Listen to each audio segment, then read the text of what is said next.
Olá, me chamo Harrison, eu sou mestrando do programa de pós-graduação em Química da UFRGS e esse seminário, então, que eu vou estar apresentando é chamado de Líquidos Iônicos como Matrizes para Malte. Esse seminário foi escrito em cima desse artigo que está aqui e ele foi dividido em 6 partes. Uma introdução sobre o que seria malte e como funciona, a apresentação de matrizes sólidas e líquidas, qual a diferença delas, qual as vantagens e desvantagens, falar um pouco de líquidos iônicos a temperatura ambiente, passando então pela parte do artigo propriamente dita, parte experimental, resultados de discussão e a conclusão. Bom, falando sobre malte, seria desorção e ionização a laser associada por matriz. O equipamento de malte foi desenvolvido em 87 por Koichi Tanaka, porém só veio a ser desenvolvido, aperfeiçoado, explicado como funcionava a técnica por Caras e Hillenkamp em 88.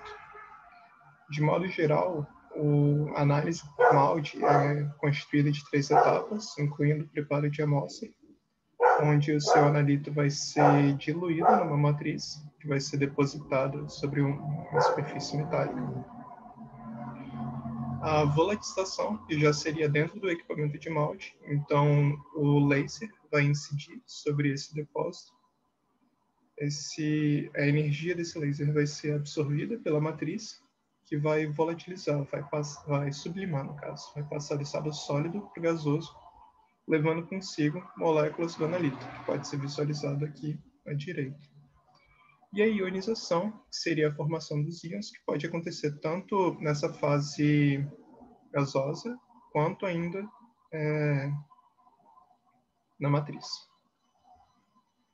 Bom, qual o objetivo de se utilizar uma matriz no malte? De modo geral, a matriz serve para isolar as moléculas do analito, impedindo que elas formem clusters ou que elas interajam entre si durante a ionização. Algumas propriedades interessantes para essas matrizes, então, seriam também que elas sejam cromóforas e possuam baixo peso molecular. Cromóforas para absorver a energia do laser e sublimar, e de baixo peso molecular para que possam ser sublimadas facilmente, volatilizadas facilmente. Algumas matrizes comuns são CHCa, OSA, DHAP e DHB, que estão apresentadas aqui à direita. Bom, falando de matrizes sólidas e líquidas propriamente ditas, as vantagens de se usar matrizes sólidas seriam que elas possuem baixa pressão de vapor, ou seja, não vai ser colocar vácuo no seu sistema que vai fazer essa matriz volatilizar. Elas apresentam alta absorbância, ou seja, elas conseguem absorver a radiação do laser, com isso volatilizando e protegendo o analito, porque uma coisa que acontece é que se essa radiação incidisse sobre o analito diretamente, você poderia ter a fragmentação desse analito, dessa molécula, que não é o de interesse nessa técnica.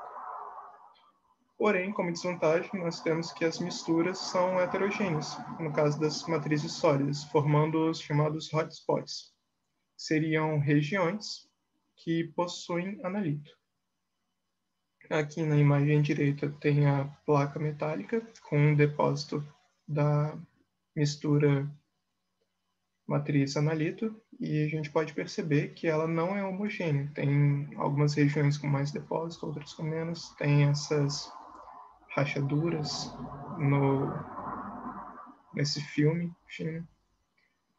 E a dispersão do analito nessa matriz não é homogênea. Bom, por outro lado, as matrizes líquidas formam soluções, ou seja, você tem a dispersão desse analito. Elas possuem melhor reprodutibilidade, justamente por não precisar ficar procurando hotspots, porém são voláteis. Então, você não vai conseguir obter informações quantitativas usando matrizes líquidas. Falando dos líquidos iônicos agora, propriamente dito, são sais orgânicos que ou possuem um cátion, ou um ânion, ou ambos. E suas propriedades mais interessantes seriam, então, que possuem baixa temperatura de fusão, às vezes mesmo a temperatura ambiente, e ampla faixa líquida. Essa faixa líquida seria a faixa de temperatura onde esse material, esse composto, está na fase líquida. São também conhecidos pela sua estabilidade térmica e baixa pressão de vapor. De modo geral, a gente pode falar que os líquidos iônicos juntam o melhor dos dois mundos. Você consegue ter uma mistura homogênea do seu analito na matriz e, como pode ser observado aqui no lado, como eles possuem grupos aromáticos, duplas ligações, etc., grupos cromóforos, eles absorvem bem a radiação do laser. Então, falando agora da parte experimental desse artigo, o equipamento utilizado foi esse Voyager RP. A proporção matriz para analito, quando foi o caso dos peptídeos e proteínas, foi 50.000:1. Quando foi análise de polímeros, foi 500:1. O laser utilizado foi de nitrogênio. O modo de análise foi o positivo. Aqui algumas informações sobre o tubo de voo vertical, que seria para o TOF. Usar intervalos entre o pulso do laser e análise dos íons de 200 nanosegundos. E cada espectro de malte foi obtido em média com 18 a 60 pulsos. Falando então dos resultados de discussão, esse artigo sintetizou 35 líquidos iônicos, que eram líquidos à temperatura ambiente, e aqui na figura da direita a gente observa que foi possível formar soluções entre os analitos e essas matrizes, tanto que a gente consegue observar através desse depósito. De modo geral, os líquidos iônicos também apresentaram melhor estabilidade a vácuo do que as matrizes sólidas.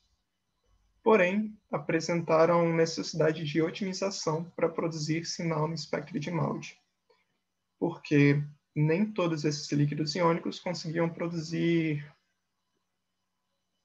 não conseguiam ionizar o analito para produzir sinal. Aqui, então, nesse gráfico, isso vai ficar mais claro. Nessa linha de cima, o analito utilizado foi a insulina, e nesses gráficos de baixo foi a apomioglobina. Nessa primeira coluna seria um líquido iônico aprótico, ou um sólido aprótico.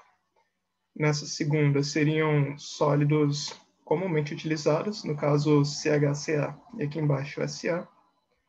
E aqui nessa terceira coluna seriam os líquidos iônicos próticos. Próticos em que sentido? Eles possuem um hidrogênio ionizável no seu cátion. Então, o que se tira de conclusão desses gráficos é que a necessidade de que esse líquido iônico possua prótons ionizáveis para produzir sinal no espectro, justamente por causa daquela parte da ionização. Sem esse próton, não há ionização do analito. Tanto que quando tem esse próton, você obtém sinais bem intensos e estreitos. Com exceção desse gráfico de baixo, mas o autor discute que isso é devido à presença de contaminantes, provavelmente que foram inseridos na própria matriz que foi sintetizada, no caso dos líquidos iônicos. E é bom ressaltar que esses gráficos foram obtidos de forma otimizada, ou seja, o poder do laser foi selecionado de modo a maximizar o sinal para cada uma dessas matrizes testadas. E no caso das matrizes sólidas, foi feita a busca do hotspot para obter o sinal. Nesses outros gráficos já seriam relacionados ao polímero, a gente observa um perfil similar. Quando se usa um líquido iônico aprótico, não é observado sinal. Quando se usa um líquido aprótico de baixa acidez, por assim dizer, tem um sinal, mas ele é bem largo e não tão intenso, se for comparado com uma matriz sólida convencional, no caso do CHCA. Porém, quando se utiliza um líquido iônico prótico, esse sinal é mais estreito com relação a esse do CHCA e mais intenso, de modo geral. Novamente, esses gráficos foram otimizados. Aqui estão as estruturas desses líquidos iônicos testados. Nessa letra C seria o líquido iônico 2, que a gente percebe que não tem hidrogênio ionizável. Na D foi o líquido iônico 22, que tem esse próton, porém ele não é muito ácido. E nesse caso, esse hidrogênio ele consegue ionizar o analito propriamente. Para avaliar a questão da uniformidade de distribuição, ou seja, a homogeneidade dessas misturas, os autores também fizeram análise na placa metálica utilizando quadrantes. Eles pegaram uma região, dividiram em 9 quadrantes, fizeram um depósito nessa região, fizeram análise de um ponto aleatório em cada um desses quadrantes para discutir sobre a homogeneidade. Então, aqui estão os experimentos com seus parâmetros e, de modo geral, o que se observa é que o líquido iônico produziu um sinal médio de maior intensidade e que possuía um erro menor. Ou seja, a chance de você produzir esse sinal pegando um ponto aleatório em cada um desses quadrantes era muito maior com relação à matriz sólida. Nessa segunda tabela, o autor ainda faz uma análise de sensibilidade dos líquidos iônicos, por assim dizer. Com relação, a gente observa que usando matrizes sólidas convencionais, o limite de detecção do analito seria de 1 picomol, enquanto que usando um determinado líquido iônico, com essa matriz, com esse analito Bradley, foi possível identificar até 1 atomol de concentração. Esses valores também, então, seriam a intensidade dos sinais observados. A gente percebe que, mesmo para concentrações não tão pequenas, não foi observado o sinal utilizando as matrizes sólidas, como é no caso do CHCA, a partir de 10 femtomol, e no caso do SA, que mesmo a 100 femtomol apresentava uma intensidade muito baixa de sinal. Como conclusões, então, o autor discute que os líquidos iônicos combinam as propriedades vantajosas tanto das matrizes sólidas como das líquidas, e que, de modo geral, esses líquidos iônicos, como matrizes, produzem sinais mais intensos, além de ampliar a faixa de detecção para valores menores do analito de interesse. Também destaca que essas matrizes foram capazes de solubilizar prontamente o analito, tanto biológico quanto polimérico. Porém, destaca que as propriedades do líquido iônico têm que ser consideradas cuidadosamente, porque não vão ser todos os líquidos iônicos que vão ser capazes de produzir sinal, e às vezes você vai ter que considerar o pKa daquele líquido iônico na hora de escolher ele para realizar a análise. Aqui estão algumas das referências utilizadas e obrigado pela atenção.